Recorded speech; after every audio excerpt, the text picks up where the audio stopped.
Hi guys. आज कल मैंने कहा था कि या तो आज सामी के ऊपर वीडियो बनाऊंगा या तो सिलचार टेक्नोलॉजीज़ के ऊपर बनाऊंगा।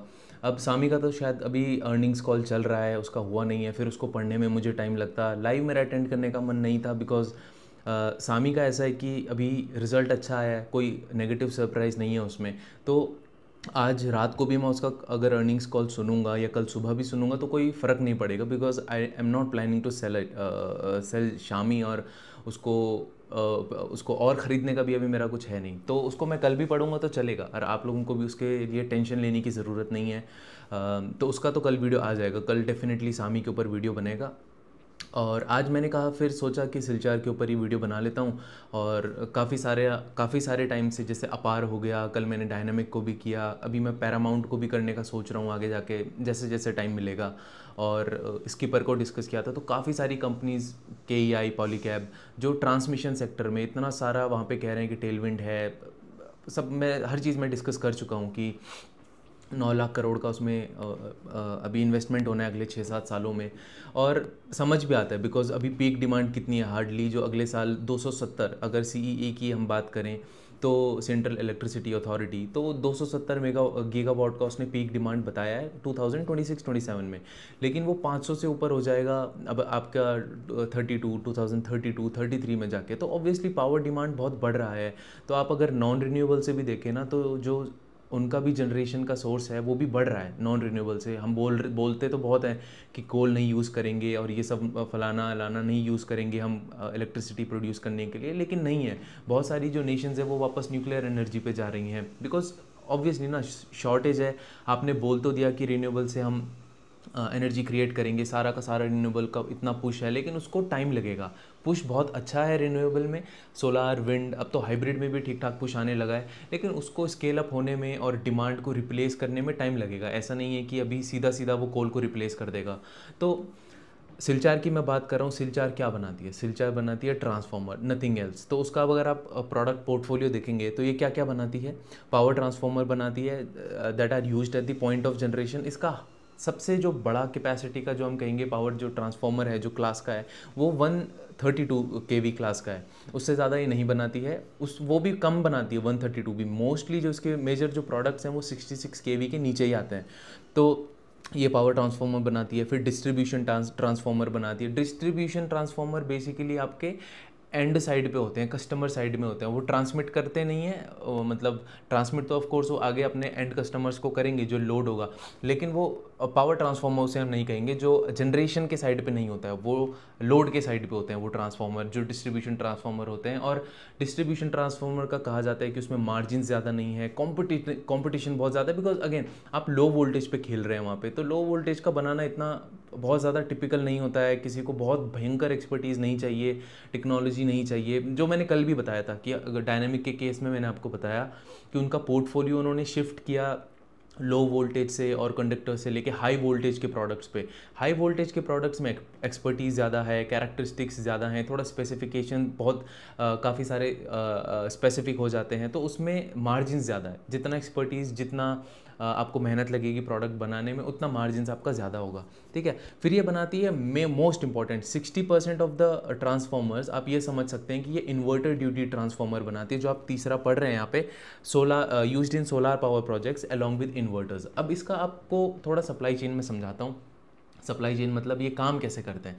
मैंने आपको बताया अगर एक कोल पावर्ड जो पावर प्लांट है वो अगर इलेक्ट्रिसिटी जनरेट कर रहा है, then we can directly feed it into the grid. लेकिन अगर कोई रीन्यूएबल सोर्सेज से एनर्जी जनरेट कर रहे हैं, चाहे वो विंड है, चाहे वो सोलार है, चाहे वो combination of both these two है, हाइब्रिड है, तो वहाँ से मैंने आपको पहले भी बताया है कि डीसी प्रोड्यूस होता है, एसी प्रोड्यूस नहीं होता है। तो जो बहुत टाइम से मेरा वीडियोस देख रहे हैं उनको ये चीज़ पता है कि वहाँ से डीसी प्रोड्यूस होगा। अब डीसी को आप डायरेक्टली ग्रिड पे नहीं कनेक्ट कर सकते हैं, and you need some kind of an inverter in between जो आपके डीसी को एसी में कन्वर्ट करे। तो आपने पावर जनरेट करी किसी भी सोलार प्लांट से या विंड से या हाइब्रिड से, वो डीसी उसने आउटपुट दिया, फिर आप इन्वर्टर ठूसेंगे एक, उस इन्वर्टर को बोलेंगे भाई इस डीसी को एसी में कन्वर्ट करो। लेकिन अभी भी जब वो डीसी से एसी में कन्वर्ट करेगा, आपका 800-900 का डीसी वोल्टेज का सोलार प्लांट या विंड या हाइब्रिड ने जनरेट किया, अब वो आपको 500-600 वोल्ट का एसी कन्वर्ट करके दे देगा इन्वर्टर के थ्रू, वो 500-600 वोल्ट का। अब इस 500-600 वोल्ट को आपको मेन ट्रांसफार्मर में सीधा नहीं भेजना है, जो आपका पावर अप करेगा और फिर ट्रांसमिशन शुरू करेगा, जो पावर ट्रांसफार्मर जो मैंने पहला वाला प्रोडक्ट बताया इनका, वहाँ नहीं जाएगा सीधा। इसके बीच में अभी आएगा inverter duty transformer, solar transformer, inverter duty solar transformer में इसके बाद ये जो मैंने बोला कि 500-600 वोल्ट की वो वोल्टेज की वो एसी की सप्लाई हो जाती है, उसको इन्वर्टर ड्यूटी सोलर ट्रांसफार्मर में डालेंगे। फिर वो जब वो इन्वर्टर ड्यूटी सोलर ट्रांसफार्मर में डालेंगे तो थोड़ा सा अप करेगा उस वोल्टेज को। वो पावर ट्रांसफार्मर का काम नहीं कर रहा है अभी वो सिर्फ 33 किलो वोल्ट तक वो उसको जिसे कहेंगे कि स्टेप अप करेगा। फिर ये चीज़ें जाती है इनकमिंग आउटगोइंग, जिसको हम ICOG भी कहते हैं। ICOG जो पैनल होता है उसमें ये फीड करते हैं। उसके बाद ये आपका फिर जाके ये मेन आपके जो मेन ट्रांसफार्मर जो मैंने आपको बताया वो लगा है, फिर उसके बाद ये जाता है। तो यहाँ पे सप्लाई चेन कैसी हो गई आपको, मैं अगर हो सकता है तो इसमें आई डोंट थिंक इन्होंने डायग्राम दिया है, बट आप इस सप्लाई चेन को ऐसे समझें कि सोलार से गया, उसके बाद उसको इन्वर्टर पे भेजा, उसकी सोलार के आउटपुट को इन्वर्टर में भेजा, फिर उसने AC में कन्वर्ट किया, फिर आपका वो इन्वर्टर ड्यूटी सोलार ट्रांसफार्मर में गया, फिर उसने 33 kV में उसको कन्वर्ट किया, उसको स्टेप अप किया, लेकिन अभी मेन ट्रांसफार्मर का काम नहीं आया। फिर वो जाके इनकमिंग आउटगोइंग आपके पैनल में जाता है, जिसको ICOG पैनल कहते हैं। वो 33 किलोवाट का होता है। फिर उसके बाद MCR में आता है, जिसको हम मेन कंट्रोल रूम कहते हैं। इसका नाम मैं भूल गया था, उसको हम मेन कंट्रोल रूम बोलते हैं। उसके बाद ये जाके पावर ट्रांसफार्मर में जाता है, और उसके बाद वो ट्रांसमिट करता है लॉन्ग डिस्टेंसेस के लिए, और फिर सब स्टेशन में जाता है। तो आपको यहाँ पर समझ आया कि when you are creating renewable energy from renewable sources, तो आपको एक तो इन्वर्टर चाहिए, ये इन्वर्टर नहीं बनाती है। फिर आपको दूसरा क्या चाहिए, आपको इन्वर्टर ड्यूटी सोलर ट्रांसफार्मर चाहिए, वो आपको चाहिए ही चाहिए। उसके बिना आप मेन ट्रांसफार्मर में या इनकमिंग आउटगोइंग जो ICOG पैनल होता है उसमें आप फीड नहीं कर सकते हैं। तो आपको इन्वर्टर तो चाहिए, सिलचार नहीं बना रही है, लेकिन आपको inverter duty solar power transformer चाहिए। अब वो ये बनाती है, तो इसका 60% ऑफ द फोकस जितना भी ये प्रोडक्ट बनाती है वो रिन्यूएबल साइड को लेकर कैटर करती है। अगर आपने और कंपनीज इसमें पढ़ी हैं, जैसे वोल्टैम्प है, वोल्टैम्प बहुत बड़ी कंपनी है, ये तो बहुत छोटी कंपनी है। आई डोंट थिंक ये 6-7 हज़ार करोड़ से ज़्यादा का इसका मार्केट कैप है, लेकिन वोल्टैम्प बड़ी कंपनी है। उसका अगर आप PE भी चेक करेंगे तो बहुत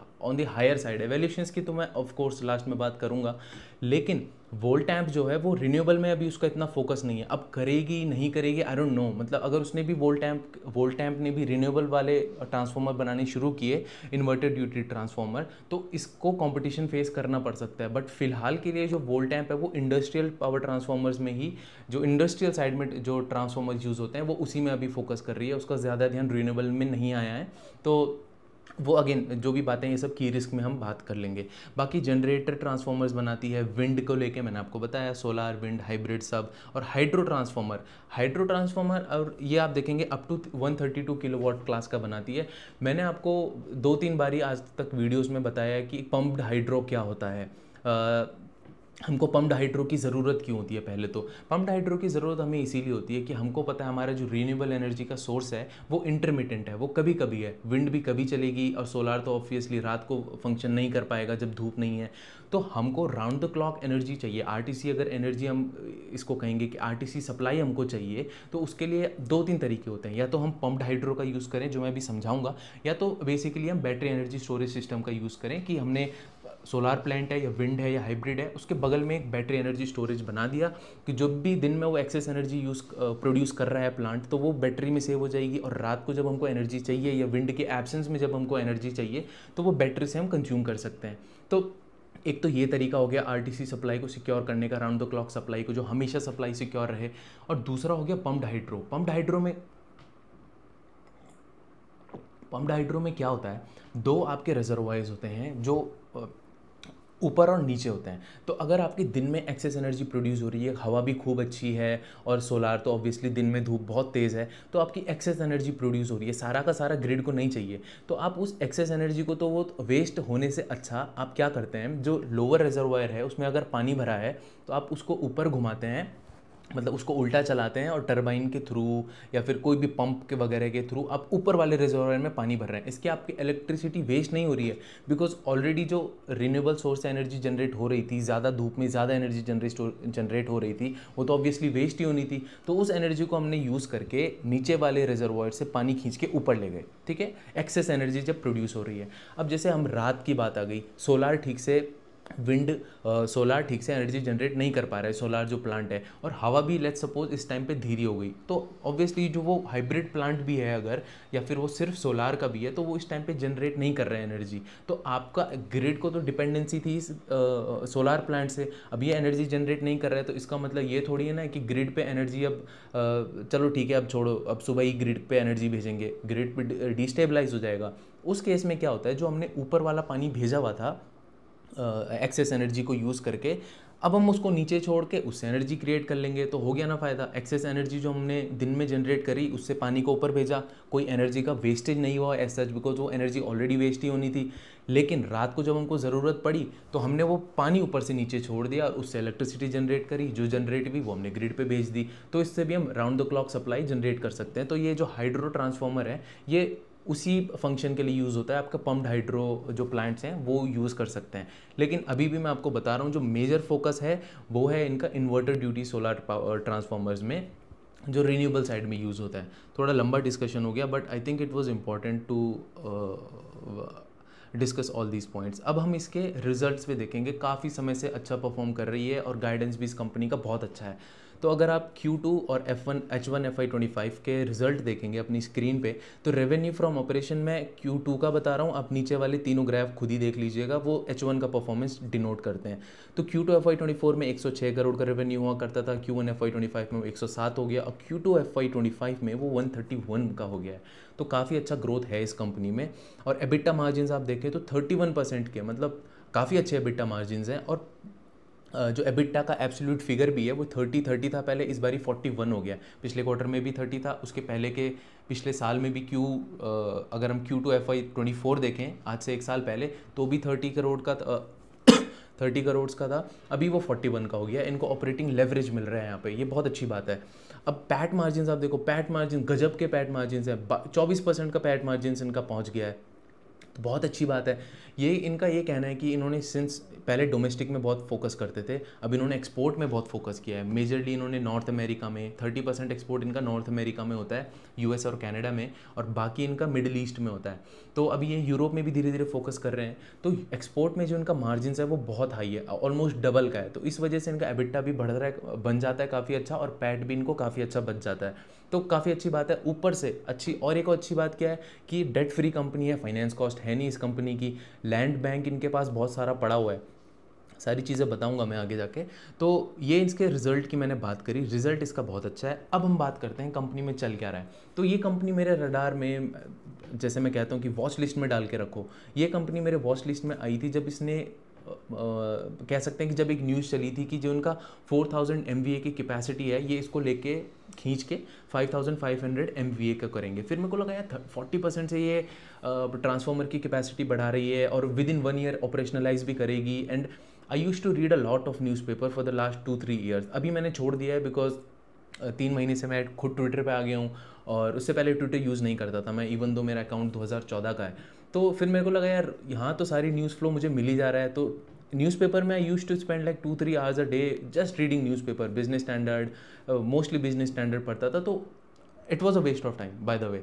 लेकिन अभी मुझे लगा सिंस मैंने पढ़ा, उसका अच्छा चीज़ ये हुआ कि मेरे को चीज़ें पता चल जाती थी कि सोलार में क्या चल रहा है, रिन्यूएबल साइड में क्या चल रहा है, ट्रांसफार्मर्स की कमी की बात हो रही है, और ट्रांसमिशन सेक्टर में ये चल रहा है, टेक्सटाइल में ये चल रहा है, वो सब चीज़ें मोटा माटी पता चल जाती थी। तो मैंने ऐसे ही देखा इसको, मेरे को अच्छा लगा उस टाइम पर भी ये कंपनी। तो इन्होंने फर्स्ट मेडन कॉन कॉल अपना अर्निंग्स कॉल किया था Q3 FY24 में, तो वो मैंने सुना था, वहाँ से मेरे को और अच्छा लगा। फिर उसके बाद मैं इसको धीरे धीरे फॉलो करा है मैंने, और अब तो काफ़ी अच्छे रिटर्न्स उसने उसके बाद दिए भी हैं। तो अगर आप सिलचार को देखेंगे तो उन्होंने बात करी थी कि हम अप्रैल 2024 तक 5500 MVA का अपना प्लांट बिठा देंगे, कैपेसिटी एक्सपेंड कर देंगे 4000 MVA से, वो उन्होंने कर दी। अब तो इनकी 7500 भी हो गई। इन्होंने कहा था अप्रैल के बाद जून और जुलाई में हमारा 5500 MVA से लेके, ये MVA आपका ट्रांसफार्मर की कैपेसिटी होती है, तो उन्होंने 5500 MVA अप्रैल 24 से लेके जुलाई 24 अभी तो सितंबर का जो उन्होंने रिजल्ट निकाला दूसरे क्वार्टर का, उन्होंने कहा हमारी ये कमीशन हो चुकी है, अब 1 साल में ये 100% यूटिलाइजेशन पे भी चला जाएगा। जो पुराना वाला प्लांट था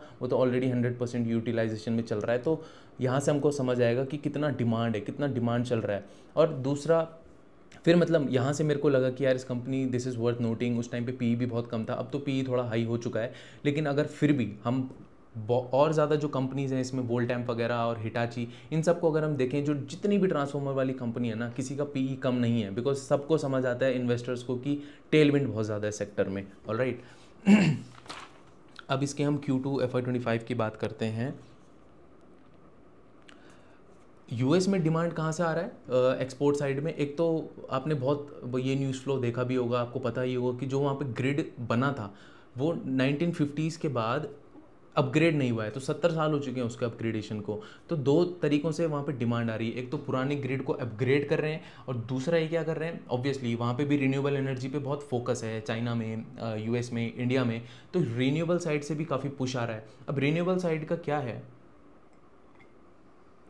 लेट्स से वो भी इस मैनेजमेंट की इस अर्निंग्स कॉल से मुझे पता चला कि अगर आपको 10 गीगावाट का सोलर प्लांट बैठाना है तो आपको 10 गीगावाट की ट्रांसफॉर्मर कैपेसिटी भी चाहिए। जो मैंने इन्वर्टर ड्यूटी ट्रांसफॉर्मर बताया, आपको 10 गीगावाट का वो कैपेसिटी भी चाहिए। तो सोचो कि कितनी इस कंपनी के पास कितनी कैपेसिटी है, 7.5 गीगावाट्स की, मतलब 7500 MVA का जो मैंने बताया आपको कि वो कैपेसिटी है इस कंपनी की इस टाइम पे ट्रांसफॉर्मर्स को मैन्युफैक्चर करने की। और कितनी चाहिए, 20-25 गीगावाट हर साल इंस्टॉल हो रही है सोलार की ही कैपेसिटी, फिर विंड की अलग है, हाइब्रिड की अलग है। तो उसमें बहुत सारा अभी स्कोप बाकी है। तो इस चीज़ को भी आपको ध्यान में रखना पड़ेगा, राइट। अभी दिसंबर और जनवरी में जाके ये कॉल लेंगे हमको नेक्स्ट एक्सपेंशन कब करना है, बिकॉज आज से 1 साल बाद इसकी कैपेसिटी फुल हो जाएगी। जो 7500 MVA की कैपेसिटी है वो ऑलरेडी 1 साल बाद आज से फुल हो जाएगी। तो उसके बाद का क्या? और अच्छी बात यह है कि ये कह रहे हैं कि अगर इसके बाद भी हमको कोई बहुत बड़ा एक्सपेंड करना है तो ये शायद 1 सेकेंड मैंने लिखा है कहीं पे, इनके पास इतना लैंड अवेलेबल है कि ये 30,000 MVA कैपेसिटी तक एक्सपेंड कर सकते हैं। और अगर इनको एक्सपेंड करना है तो ये 1 साल के अंदर अंदर, जो ये अभी जनवरी और या दिसंबर में जो ये अपडेट देंगे नेक्स्ट कैपेसिटी एक्सपेंशन का, 1 साल के अंदर वो ऑपरेशनलाइज भी हो जाएगा। तो अच्छी बात यह है कि बहुत, जैसे होटल्स में, हॉस्पिटल्स में होता है 2-3 साल लग जाते हैं आपको कैपेसिटी को एक्सपेंड करने में, कमर्शलाइज करने में उसको, तो इसमें उतना टाइम नहीं लगेगा, सिर्फ 1 साल में हो जाएगा। अभी as I said 60% of the share is from IDT transformers. तो डिमांड छक है, अच्छी डिमांड है, लेकिन की रिस्क मैं बता देता हूँ आपको क्या क्या है। एक तो की रिस्क यही है कि जहाँ जिस इंडस्ट्री में डिमांड आती है आपको सबको पता है कि यहाँ पे डिमांड है, कोई इससे मतलब nobody is ignorant of this demand, सबको पता है डिमांड आ रही है। And we are a capitalist society at heart. तो जितनी भी अलग अलग कंपनीज़ हैं जो ऑलरेडी प्लेयर्स हैं, वो क्यों नहीं डिमांड को केटर करने के लिए अपनी सप्लाई खड़ी करेंगे। तो धीरे धीरे, अभी नहीं, बट ऐसा नहीं है कि इसको डाल के आपने छोड़ दिया 5 साल, बिकॉज नेक्स्ट 1-2 साल में तो कैपेसिटी बहुत सारी लाइव होने वाली हैं, तो उतना अच्छा मार्जिन्स भी नहीं बचेगा। और जिस हिसाब से कैपेसिटीज़ 2-3 साल बाद आती रहेंगी, तो डिमांड को वो कम। अभी डिमांड इतनी है, कैपेसिटी इतनी है, तो जब सारे लोग कैपेसिटी बैठाएंगे तो कैपेसिटी इतनी हो जाएगी, मतलब सप्लाई इतनी हो जाएगी, और डिमांड भी ऑलमोस्ट उतनी रहेगी, तो उतना मार्जिन्स वगैरह नहीं बचेगा। तो ये की रिस्क आपको इसको ध्यान में रखना है, इसको ऐसे मतलब इग्नोर नहीं करना है। दूसरा की रिस्क क्या होता है कि इनका cold rolled grain oriented steel, CGRO इसे हम कहते हैं, ये आपका कोर बनाने का काम आता है। मैंने आपको अपार वाली वीडियो में बताया कि ट्रांसफॉर्मर कैसे बनता है, उसको जाके आप देख सकते हैं। उसमें जो मेजर कॉस्ट होती है वो कोर की होती है। तो इसमें जो CRGO वाला इसका ये जो रॉ मटेरियल है, इसका अगर, बिकॉज हर कोई ट्रांसफॉर्मर बना रहा है, हर किसी को ज़रूरत पड़ रही है इसकी, ट्रांसफॉर्मर की जो डिमांड है वो भी बहुत ज़्यादा है। तो एक रिस्क हमको ये भी समझना पड़ेगा कि कहीं गवर्नमेंट ने कुछ छेड़छाड़ कर दी, बिकॉज अभी उनका एक सर्कुलर भी आया था कि CRGO में इंपोर्ट वगैरह का कुछ उनका डिस्टर्बेंस आया था, BIS सर्टिफिकेशन वगैरह को लेकर। तो थोड़े से प्राइस ऑलरेडी CRGO के बढ़ गए हैं। बट इस कंपनी का कहना ये है कि हमको सप्लाई में कोई दिक्कत नहीं है CRGO की, and 35% of the cost of a transformer is CRGO। तो CRGO में कोई दिक्कत आएगी तो डायरेक्टली सप्लाई चेन में दिक्कत आएगी।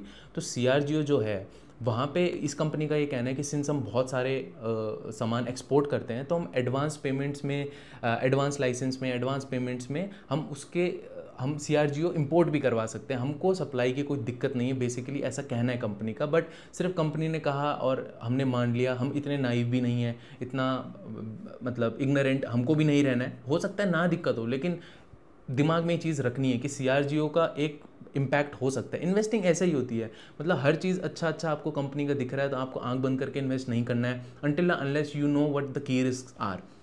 2 की रिस्क मैंने बताया, एक तो ऑब्वियसली CRGO का और दूसरा ओवर सप्लाई का प्रॉब्लम। बट ये अभी इमीडिएट रिस्क नहीं है, ये रिस्क बाद में आएगा, अभी तो अच्छा खासा 1-2 साल चलेगा ये। ओके